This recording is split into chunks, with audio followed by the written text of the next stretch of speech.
अस्सलामु अलैकुम वरहमतुल्लाहि वबरकातुह। दुनिया का हर इंसान अपनी ज़िंदगी में कामयाबी चाहता है और आप भी कामयाबी चाहते होंगे, मैं भी कामयाबी चाहता हूँ। लेकिन कामयाबी हासिल करने का जो सबसे बड़ा राज है, जिसको की ऑफ सक्सेस कहते हैं, यानी कामयाबी की कुंजी जिसे कहते हैं, और आप जिस फील्ड से भी ताल्लुक़ रखते क्यों ना हो, एजुकेशन फील्ड हो, बिज़नेस हो, जॉब हो, या आपका अपना पर्सनल कोई काम हो, आपकी अपनी कुछ भी एक्टिविटी हो और उस एक्टिविटी में आप माहिर बनना चाहते हैं, कामयाबी हासिल करना चाहते हैं, तो आप ज़रा उन लोगों को देखें जिन्होंने उन फील्डों में कामयाबी हासिल की है और महारत हासिल की है और उस फील्ड के वो माहिर बन गए हैं। तो उनकी कामयाबी के पीछे बहुत सारे राज हो सकते हैं, लेकिन अहम राज और उनकी कामयाबी की अहम कुंजी और अहम चाबी वो है इस्तिकामत। रेगुलरली कोई काम करना, पाबंदी के साथ कोई काम करना, जिसको अंग्रेज़ी में कंसिस्टेंसी भी कहते हैं।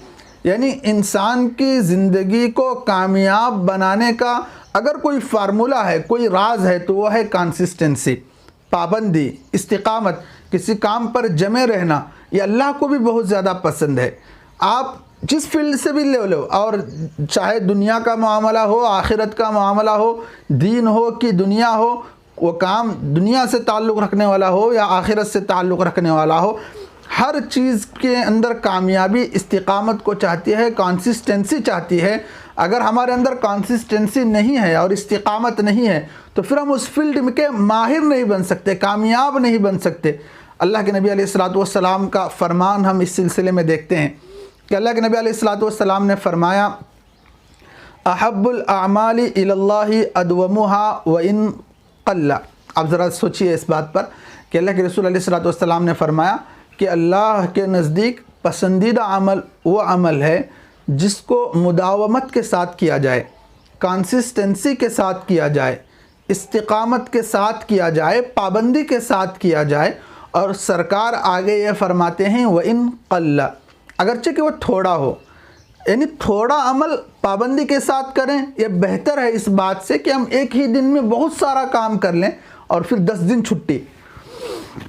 उसको आप मिसाल से यूँ समझें कि एक बैठक में हमने 10 पारे पढ़ लिए कुरान करीम के, और मुकम्मल 10 दिन तक फिर कुरान करीम पकड़ने का, पढ़ना नहीं बल्कि पकड़ने का मौका नहीं आया, अल्लाह हिफाजत फरमाए। तो ऐसा बिल्कुल नहीं होना चाहिए। आप डेली एक पारा ही पढ़ें, लेकिन 10 दिन तक कंटिन्यू पढ़ें। ये उससे बेहतर है जो आपने एक दिन में 10 पारे पढ़कर 10 दिन तक कुरान करीम की तरफ देखा भी नहीं। ये अल्लाह को बिल्कुल पसंद नहीं है। इसी तरह आप 5 वक्त की नमाज ही पढ़ें, पाबंदी के साथ पढ़ें, एक्स्ट्रा कोई नवाफिल पढ़ने की ज़रूरत नहीं। यहाँ पढ़ना चाहिए, इससे आखिरत की कामयाबी मिल सकती है। मैं नहीं पढ़ने से इनकार नहीं कर रहा, लेकिन ऐसा नहीं होना चाहिए कि आप एक दिन में 150 रकात नफिल नमाज़ें पढ़ ली और अगले ही दिन से फ़र्ज़ नमाज़ें भी गायब हो रही हैं। तो ऐसा बिल्कुल नहीं होना चाहिए। तो इसलिए तो सरकार फरमाते हैं कि थोड़ा अमल करो, पाबंदी के साथ करो, इसमें कामयाबी है। आप दुनिया के फील्ड में भी ले लो, ऐसे ही आपको मिलेगा। दुनिया में भी ऐसे ही आपको मिलेगा कि एक बंदा जिम ज्वाइन करता है अपनी सेहत बनाने के लिए, बॉडी बनाने के लिए।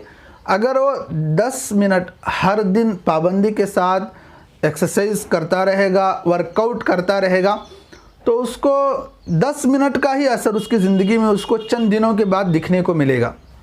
1 महीना जाएगा, 2 महीना जाएगा, पूरा असर ना सही, लेकिन थोड़ा ना थोड़ा असर उसके जिस्म में, उसकी सेहत में, उसकी बॉडी में उसको दिखने को मिलेगा।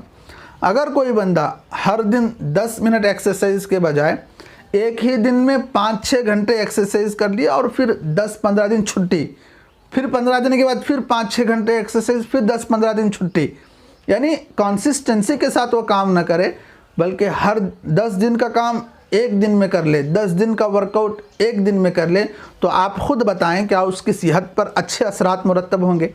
बिल्कुल भी नहीं होंगे। उसकी सेहत बनेगी नहीं, बल्कि उल्टा उसकी सेहत बिगड़ेगी। हालांकि काम तो वो 10 दिन का ही कर रहा है, लेकिन एक दिन में कर रहा है, लेकिन उसका वो असर नहीं होगा जो असर होना चाहिए था, उसका वो फ़ायदा नहीं होगा जो फ़ायदा होना चाहिए था, फ़ायदे के बजाय नुकसान होगा। और वो एक ही दिन में 10 घंटे वर्जिश करके आईने के सामने खड़ा रहेगा तो फिर उसकी बॉडी पर भी कुछ असर नहीं पड़ेगा। तो इसी से आप अंदाज़ा लगा लें, चाहे दुनिया का काम हो, आखिरत का काम हो, आमाल हो, कुरान की तिलावत हो, नमाज हो, जो भी आमाल हैं दुनिया आखिरत के, हम उसको कंसिस्टेंसी के साथ करें, पाबंदी के साथ करें, रेगुलरली करें। ये इससे ज़्यादा फ़ायदेमंद है कि हम एक ही दिन में, इसलिए कि देखें भूख तो आपको लगती है ना, 3 टाइम आप लोग खाना खाते हैं, मैं भी खाना खाता हूँ।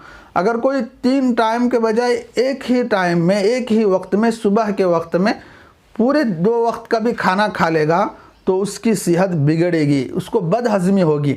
तो ऐसे ही जो काम भी हम करें इस्तिकामत के साथ करें, कंसिस्टेंसी के साथ करें, उसी में फ़ायदा है। मैं बार बार ये इसलिए कह रहा हूँ कि कंसिस्टेंसी एक राज है, एक फार्मूला है, एक ऐसी चाबी और एक ऐसी कुंजी है जिसके बग़ैर हम किसी भी फील्ड में महारत हासिल नहीं कर सकते, कामयाबी हासिल नहीं कर सकते। आप पानी का कतरा ले लें, पानी का एक बूंद ले लें, कोई भी जहन रखने वाला इंसान ये आपको नहीं बताएगा कि पानी का एक कतरा पत्थर में सुराख कर सकता है क्या नहीं कर सकता। पत्थर तो सख्त चीज़ है, पानी एक बिल्कुल नरम चीज़ है। लेकिन आपने अंदाज़ा किया होगा और आपने बारहा इस बात को सुना होगा कि पानी का कतरा भी अगर कंसिस्टेंसी की पावर इख्तियार कर लेता है और रेगुलरली वो पानी का कतरा किसी पत्थर पर हर दिन, हर सेकंड के लम्हे में रेगुलरली वो पड़ रहा है, कंसिस्टेंसी के साथ, इस्तिकामत के साथ, पानी का कतरा अगर पत्थर पर गिरता रहे, एक वक्त वो आता है कि वो पत्थर में भी सुराख कर देता है। तो ये जो नामुमकिन चीज़ है, नामुमकिन चीज़, पानी के ज़रिए पत्थर में सुराख पड़ना एक नामुमकिन चीज़ है, लेकिन कंसिस्टेंसी की पावर ऐसी है कि उस पत्थर में भी वो सुराख पैदा कर सकती है। तो इसीलिए हमें चाहिए कि हम अपनी ज़िंदगी में कामयाबी हासिल करने के लिए अपने दिन का एक शेड्यूल बनाएं और उस शेड्यूल पर कंसिस्टेंसी के साथ, इस्तिकामत के साथ हम जमने की मुकम्मल कोशिश करें।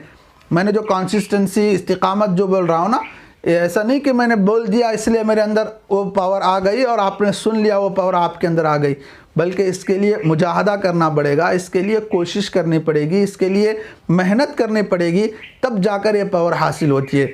उसके लिए अच्छी तरतीब यही है कि हम अपना एक शेड्यूल बनाएं।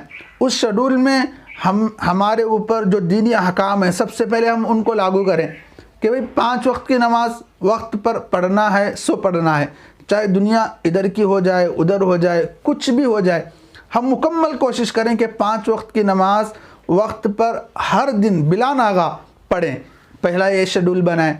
दूसरा शेड्यूल यह है कि कुरान करीम की तिलावत हमें करनी है तो करनी है। आप 1 पारा नहीं पढ़ सकते, आधा पारा नहीं पढ़ सकते, पाव पारा नहीं पढ़ सकते, तो कम से कम एक सफ़ा ही आप हर दिन पढ़ सकते हैं, तो हर दिन एक ही सफ़ा आप पढ़ें। आधा सफ़ा अगर आप हर दिन पढ़ सकते हैं तो आधा सफ़ा ही पढ़ें, लेकिन बीच में छूटने ना पाएँ। मैं ये कह रहा हूँ कि मैं जो आपको तरतीब बता रहा हूँ उसको हासिल करने के लिए आप एक 40 दिन का कोर्स बनाएं, अपना एक शेड्यूल बनाएं, अपने पास एक कॉपी, कोई नोट्स बनाएं जिसमें हम ये तरतीब, इस चीज़ की मशक़ करें कि इन 40 दिनों में हमारी नमाज मुकम्मल हो। मैं ये नहीं कह रहा कि 40 दिन के बाद नमाज छुट्टी, नमाज तो 5 वक्त की फ़र्ज़ है, वो तो पढ़ना ही है। फिर भी एक तरतीब आपको बता रहा हूँ कि इन 40 दिनों में किसी भी वक्त की कोई भी नमाज हमारी फ़ौत ना हो, और इन 40 दिनों में एक दिन भी हमारा ऐसा ना गुज़रे जिसमें हमने कुरान करीम की तिलावत को नागा किया हो, बल्कि कुरान करीम की तिलावत हो और पहले ही हम सोच लें कि हम हर दिन कितना पढ़ सकते हैं। ऐसा नहीं कि एक दिन में आपने जोश में आकर 10 पारे पढ़ लिए, 2 पारे पढ़ लिए, पूरा 1 पारा पढ़ लिया और अगले दिन छुट्टी। इसलिए कि जो काम जोश के साथ किया जाता है ना, होश के बगैर, उसमें बरकत भी नहीं रहती और उसमें कामयाबी भी नहीं रहती। तो होश के साथ आप अपना एक शेड्यूल बनाएं कि मैं इतना पारा, इतना, या 1 सफ़ा ही सही, आधा सफ़ा ही पर सही, मैं हर दिन पढ़ सकता हूँ, पढ़ सकती हूँ।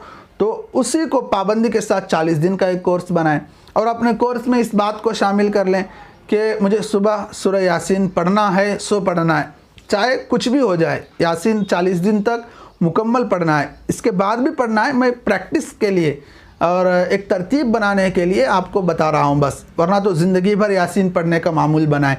और मगरिब के बाद सूरह वाक़िया पढ़ना है, सो पढ़ना है। मैं ये इसलिए बता रहा हूँ कि जो 40 दिन का मैंने जो पीरियड बताया, इसमें मश्क जो मैंने बताई है, ऐसा नहीं हो कि इन 40 दिनों में एक दिन भी हमारा नागा हो, नागा बिल्कुल भी नहीं होना चाहिए। तो ये तो दीनी आमाल हुए। जब दीनी आमाल में आप कंसिस्टेंसी और इस्तिकामत को फॉलो करेंगे तो इंशाअल्लाह अल्लाह की ज़ात से ज़रूर उम्मीद है कि दुनियावी आमाल में भी हम इस चीज़ के अहल और काबिल बन जाएंगे कि हम दुनिया के आमाल में, दुनिया के कामों में, बिज़नेस में, एजुकेशन में, जॉब में, जिस फील्ड से भी हम ताल्लुक़ रखते हैं उस फील्ड में कंसिस्टेंसी की पावर को हम अप्लाई करके वहाँ पर भी हम कामयाबी हासिल करने वाले बनेंगे। तो आप हजरात से गुजारिश है कि कंसिस्टेंसी, इस्तिकामत जो पावर है इसको हासिल करने की कोशिश करें। इसको हासिल करने के लिए उसके लिए जो मैंने फार्मूला बताया, जो वर्कआउट बताया, ये भी या आपके पास इससे बेहतर कोई और तरीक़ा है जिसे आप फॉलो कर सकते हैं, क्योंकि ये वीडियो देखने वाले अलग अलग फील्ड से होंगे, अलग अलग जहनों के होंगे। तो आप अपने फील्ड के एतबार से अपना एक कोई टारगेट बनाएं, कोई मंजिल बनाएं और अपना कोई शेड्यूल बनाएं और उस शेड्यूल पर जमने की और उस शेड्यूल पर पाबंदी के साथ अमल करने की मुकम्मल कोशिश करें। इंशाल्लाह आपकी ज़िंदगी में कामयाबी ज़रूर आएगी और आप कामयाब इंसान बनेंगे। और इसलिए कि इस कंसिस्टेंसी का जो फार्मूला है, इस्तिकामत का जो फार्मूला है, इस फार्मूले को अप्लाई करने से ज़िंदगी में वक्त की वैल्यू मालूम होती है, वक्त की कदर मालूम होती है, वक्त का सही इस्तेमाल आता है। और वक्त दुनिया की सबसे कीमती शे है, इस बात को आप याद रख लें। जो वक्त गुज़र गया सो गुज़र गया, आने वाला वक्त जो है उसी में हम कुछ अमल कर सकते हैं, कुछ काम कर सकते हैं, उसको इस्तेमाल करके अपनी दुनिया और आखिरत संवार सकते हैं। आप भी कोशिश करें, मेरे लिए भी दुआ करें कि अल्लाह इस पर मुझे भी अमल की तौफीक नसीब फरमाए। अस्सलामु अलैकुम व रहमतुल्लाहि व बरकातुहू।